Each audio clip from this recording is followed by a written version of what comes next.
Hello दोस्तों, कैसे हैं आप लोग? आई होप आप लोग अच्छे होंगे। दोस्तों, आज हम सीटीईटी में ZPD zone of proximal development के बारे में पढ़ेंगे। जेडपीडी का फुल फॉर्म होता है जोन ऑफ प्रॉक्सिमल डेवलपमेंट का सिद्धांत विख्यात रूसी मनोवैज्ञानिक लेव वाइगोट्स्की द्वारा प्रस्तुत किया गया था। यह सिद्धांत शिक्षा एवं बाल विकास के क्षेत्र में अत्यंत महत्वपूर्ण माना जाता है, विशेषकर जब हम यह समझना चाहते हैं कि बच्चे कैसे और कब बेहतर सीखते हैं। तो जेडपीडी की परिभाषा क्या है? जेडपीडी को हिंदी में निकटवर्ती विकास क्षेत्र कहा जाता है और यह बात याद रखिएगा दोस्तों कि आप इसको इंग्लिश में याद रखिएगा कि इसका फुल फॉर्म क्या होता है, क्योंकि हिंदी में इसके नाम बदलते रहते हैं। जहाँ एक बच्चा किसी कार्य को अकेले नहीं कर सकता, लेकिन किसी सक्षम व्यक्ति जैसे शिक्षक, माता-पिता, सहपाठी की सहायता से वह कार्य कर सकता है। जैसे कोई कार्य है जो बच्चा नहीं कर पा रहा है, जब उसे अपने माता-पिता, अपने बड़े भाई-बहन या अपने दोस्तों की या शिक्षक की सहायता मिलती है, तो वह काम कर पाता है, जिसे जेडपीडी के अंतर्गत रखा जाता है। सरल शब्दों में क्या है?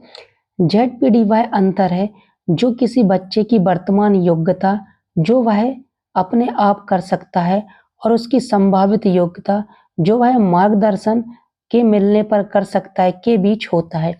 यानी जो बच्चा जो कार्य अपने बलबूते पर कर सकता है, साथ ही उसका संशोधित रूप जब बच्चा किसी की मदद से वह कार्य कर पाता है, उसी के बीच को क्या कहते हैं? उसके बीच जो क्रिया होती है उसे ही जेडपीडी कहा जाता है। वाइगोट्स्की के अनुसार जेडपीडी का महत्व क्या है? यह दर्शाता है कि बच्चा किस स्तर पर है और वह कितने चीजों को सीखने के लिए तैयार है। माफ करना दोस्तों। यह सही समय पर सही मार्गदर्शन देने से बच्चे के सीखने की क्षमता कई गुना बढ़ जाती है। जैसे बच्चे को यदि आप मार्गदर्शन देंगे, बच्चे की आप सहायता करेंगे, तो बच्चा कई गुना बेहतर प्रदर्शन कर सकता है। यह सीखने की संभावना की सीमा को भी दर्शाता है, यानी वह सीखने की किस सीमा पर है, यह भी जेडपीडी दर्शाता है। जेडपीडी का आसान उदाहरण क्या है, देखते हैं।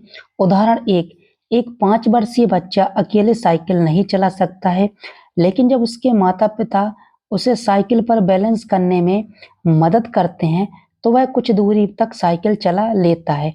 कुछ दिनों के अभ्यास और मदद के बाद वह अपने आप ही साइकिल चलाना सीख जाता है। यह क्या है? यह जेडपीडी का एक उदाहरण है। यह पूरी प्रक्रिया जेडपीडी के अंतर्गत आती है। उदाहरण दूसरा देखिए। उदाहरण दूसरा क्या है? गणित का सवाल हल करना। एक बच्चा अभी तक गुणा के सवाल नहीं समझ पा रहा, लेकिन जब शिक्षक सहारा देकर उसे स्टेप में समझाते हैं, जैसे बार-बार जोड़ना गुणा कहलाता है, तो बच्चा समझने लगता है। कुछ समय बाद वह स्वतंत्र रूप से गुणा करने के सवाल हल करने लगता है। यह सीखने की यात्रा ही जेडपीडी का एक अच्छा उदाहरण है। शिक्षण में जेडपीडी का उपयोग क्या है? अब है स्कैफोल्डिंग। यह तकनीक जेडपीडी पर आधारित है, यानी जेडपीडी के अंतर्गत ही स्कैफोल्डिंग आती है। इसमें शिक्षक धीरे-धीरे सहायता कम करते हैं, जब तक बच्चा खुद कार्य करना सीख न जाए। यानी जब तक बच्चा कार्य नहीं कर पाता, आप उसकी थोड़ी-थोड़ी मदद करते रहते हैं। उदाहरण देखिए कैसा है। पहले शिक्षक उदाहरण के साथ सवाल करवाते हैं, फिर कुछ स्टेप बच्चे से कराते हैं, अंत में बच्चा खुद हल कर लेता है। इसे ही स्कैफोल्डिंग कहा जाता है। व्यक्तिगत अंतर का ध्यान क्या है, देखिए। हर छात्र की जेडपीडी अलग-अलग होती है, यानी कुछ बच्चे तेजी से सीख जाते हैं जब आप उनकी मदद करते हैं, और कुछ बच्चे तेजी से नहीं सीख पाते हैं जब आप उनकी मदद करते हैं। शिक्षकों को यह समझना चाहिए कि कौन सा बच्चा किस चीज के लिए तैयार है और किसे अभी मदद की जरूरत है, यह बात आपको जानना जरूरी है। अब है सक्रिय सहभागिता, यानी एक्टिव पार्टिसिपेशन। क्या है यह, देखिए। जेडपीडी के सिद्धांत के अनुसार बच्चों को सक्रिय रूप से सीखने की प्रक्रिया में शामिल करना चाहिए। उन्हें प्रश्न पूछने, प्रयोग करने और चर्चा में भाग लेने का अवसर देना चाहिए, यानी बच्चों से प्रश्न पूछे चाहिए, चाहे वह प्रश्न गणित के हों, हिंदी के हों, अंग्रेजी के हों, संस्कृत के हों या फिर विज्ञान के हों, और उन पर उन्हें चर्चा में भाग लेने के लिए अवसर देने चाहिए। अब समूह गतिविधियां क्या कहलाती हैं? सहयोगी शिक्षण में बच्चे एक दूसरे की मदद करते हैं, यानी जब आप उन्हें ग्रुप में बिठालते हैं तो यह समूह गतिविधियां कहलाती हैं। बच्चे आपस में चर्चा कर कर सीखते हैं। कमजोर छात्र मजबूत छात्रों से सीखते हैं, यही भी जेड पीढ़ी का हिस्सा है।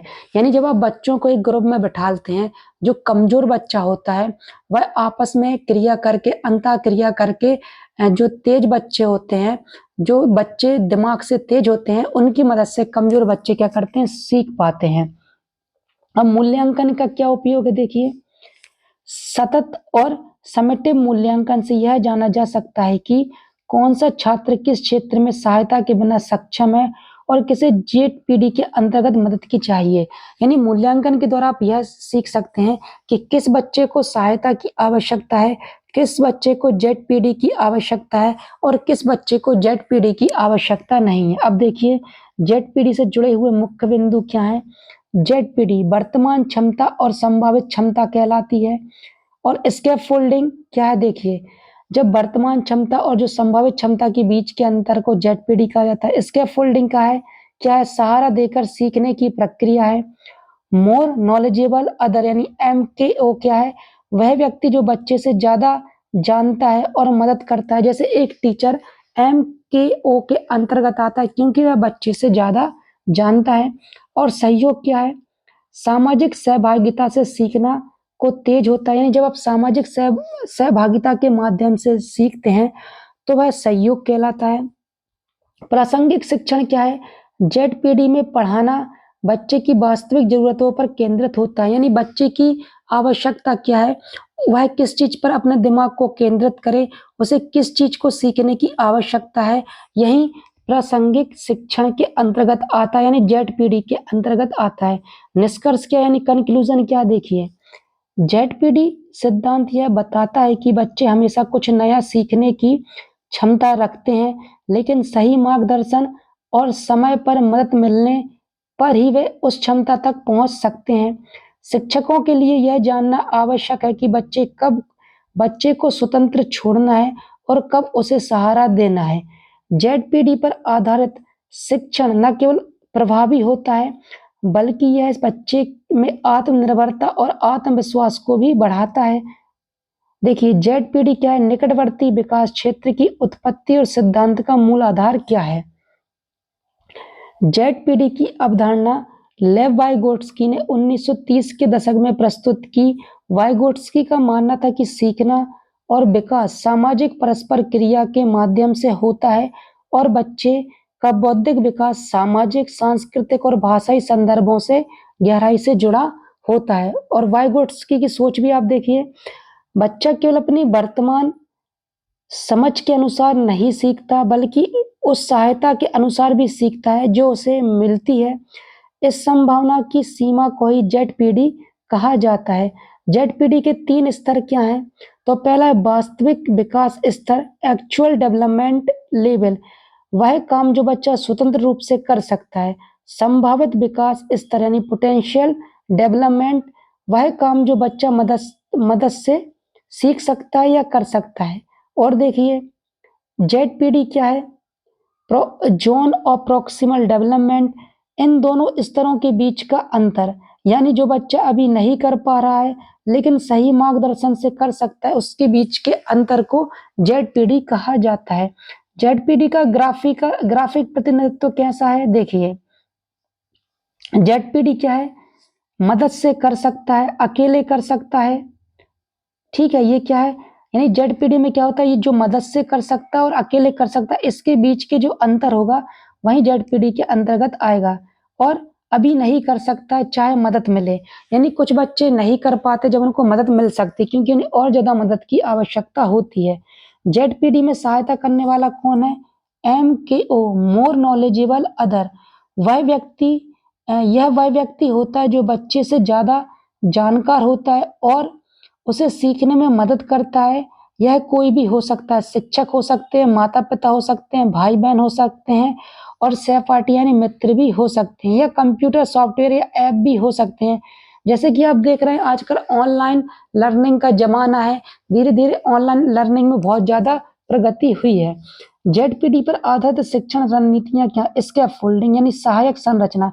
याद रखिएगा दोस्तों, हिंदी में इसके नाम बदलते रहते हैं, इसलिए आपको इसको इंग्लिश में याद रखना होगा।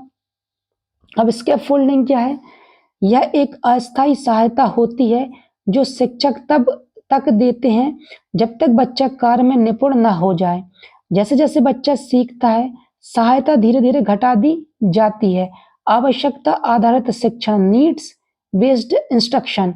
शिक्षक को पता होना चाहिए कि कौन सा बच्चा किस जेडपीडी में है और उसी के अनुसार उसे टास्क और सहायता प्रदान करनी चाहिए। Difference between teaching and guiding, यानी टीचिंग और गाइडिंग में क्या अंतर है? जेडपीडी का उद्देश्य गाइड करना है, ना कि हर समय सिखाना है। शिक्षक को यह तय करना होता है कि किस बच्चे को चुनौती देनी है और कब सहायता करनी है, यह पता भी होना चाहिए। यह सब जेडपीडी के अंतर्गत आता है। अब जेडपीडी व अन्य विकास सिद्धांतों की तुलना की गई है, यानी कौन व्यक्ति क्या बोलता है। पियाजे क्या बोलते हैं? पियाजे के अनुसार बच्चा अपनी उम्र के अनुसार मानसिक स्तर पर सीखता है, वह स्वतः सीखने में विश्वास रखते हैं। जीन पियाजे। वाइगोट्स्की क्या कहते हैं? वह सामाजिक सहभागिता और सहायता द्वारा सीखने की वकालत करते हैं। उनके लिए जेडपीडी क्या एक मुख्य तत्व है। ठीक है, यह आप सुनते जाइए और पढ़ते जाइए। उदाहरण क्या है? पियाजे कहेंगे बच्चा तैयार होगा तब सीखेगा। वाइगोट्स्की कहेंगे सही मार्गदर्शन दो, बच्चा अभी सीख सकता है। यानी सभी लोगों के अलग अलग विचार हैं, सभी लोगों की अलग अलग क्या है बातें हैं। अब और देखिए, जैसे कक्षा शिक्षण में जेडपीडी का व्यवहारिक प्रयोग आप कैसे करेंगे? विषय हिंदी पढ़ाना। बच्चा खुद पूरी तरह कहानी नहीं पढ़ सकता, शिक्षक पहले कठिन शब्दों को समझाते हैं फिर कहानी पढ़वाते हैं। बच्चे को स्कैफोल्ड किया गया है, यह जेडपीडी है। अब विषय गणित में कैसा होगा? छात्र जोड़ सकता है लेकिन घटाव में भ्रमित होता है। शिक्षक उदाहरणों और चित्रों से मदद करते हैं, बाद में बच्चा स्वतंत्र रूप से घटाव करने लगता है। शिक्षक क्या करें? छात्र की वर्तमान क्षमता को पहचानें, धीरे धीरे कठिनाई को बढ़ाएं, छात्र की प्रतिक्रिया देखकर मदद बढ़ाएं या घटाएं, यानी छात्र किस चीज के लिए सही है। जेडपीडी के लाभ क्या है? बच्चा आत्मनिर्भर बनता है, सीखने की प्रक्रिया तेज होती है, विद्यार्थी में आत्मविश्वास आता है, सामाजिक सहभागिता बढ़ती है और शिक्षक और छात्र के बीच विश्वास विकसित होता है। जेडपीडी का उपयोग तकनीकी शिक्षा में कैसे किया जाएगा? ऑनलाइन लर्निंग प्लेटफॉर्म जैसे बायूस, खान एकेडमी अब एआई आधारित जेडपीडी पहचानने लगे हैं। बच्चों की क्षमता के अनुसार उन्हें अलग अलग चैप्टर या एक्सरसाइज दी जाती है। जैसे कि आजकल ऑनलाइन लर्निंग हो गई है, मैं भी आपको ऑनलाइन लर्निंग के द्वारा ही पढ़ा रहा हूँ यूट्यूब के माध्यम से। जेडपीडी की सीमाएं क्या हैं? हर शिक्षक को हर बच्चे की जेडपीडी को पहचानना कठिन हो सकता है।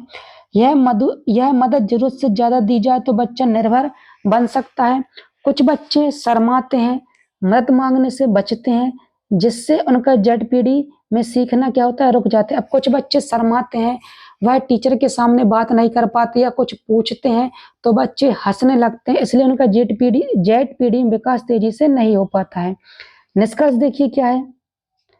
Zone of proximal development, ZPD न केवल यह दिखाता है कि बच्चा अभी क्या कर सकता है, बल्कि यह भी बताता है कि वह क्या सीख सकता है यदि उसे सही समय पर सही मदद दी जाए। जेडपीडी एक प्रगतिशील, सहयोगात्मक, व्यक्तिगत शिक्षण दर्शन है जो आधुनिक शिक्षा में अत्यंत आवश्यक होता है। तो दोस्तों, मैंने आपको जेडपीडी के बारे में जानकारी दे दी है और इतना ही जेडपीडी के बारे में पूछा जाता है। मैंने आपको कैसा पढ़ाया कमेंट बॉक्स में जरूर बताएं।